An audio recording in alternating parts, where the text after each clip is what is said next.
Assalamualaikum warahmatullahi wabarakatuh. Wilujeng enjing pamiarsa, tepang deui sareng simkuring Siti Sofiah dina Warta Jawa Barat.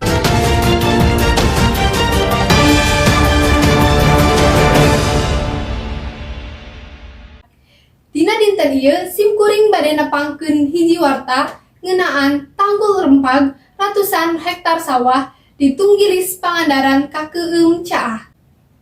Kurang leuwih 227 hektar sawah di Desa Tunggilis, Kecamatan Kalipucang, Kabupaten Pangandaran, Kakeueum Caah. Saenggeus rempagna Tanggul Cirapuan, Kedung, Palumpung, Poe Rebo, tanggal 17 November 2020. Tanggul anu lebarna 3 meter di wates Desa Ciganjeng Padaherang jeung Desa Tunggilis Kalipucang tea rempag saenggeusna hujan gede anu ngecrek unggal poe dina sababaraha poe katukang. Cai limpas ti Cirapuan anu jerona ti 1 meter nepi ka 2 meter ngeueum sawah sahingga ratusan hektar sawah di Desa Tunggilis kawas lautan cai.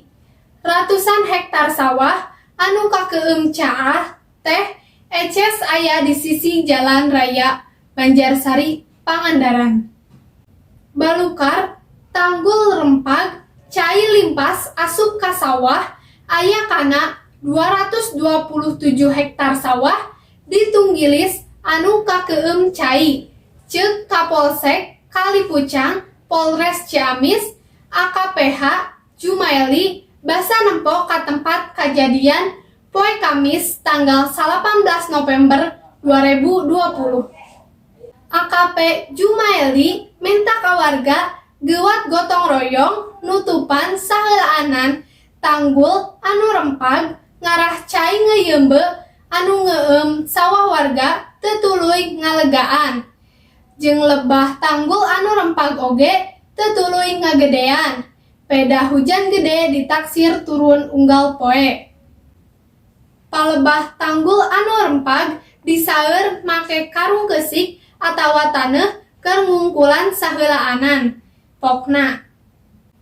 Pamiarsa, sakitu we warta Sunda anu tiasa kapihatur dina dinten ieu. Wilujeng patepang deui dina Warta Sunda nu sanesna. Amit mundur amit mungkur. Wassalamualaikum warahmatullahi wabarakatuh.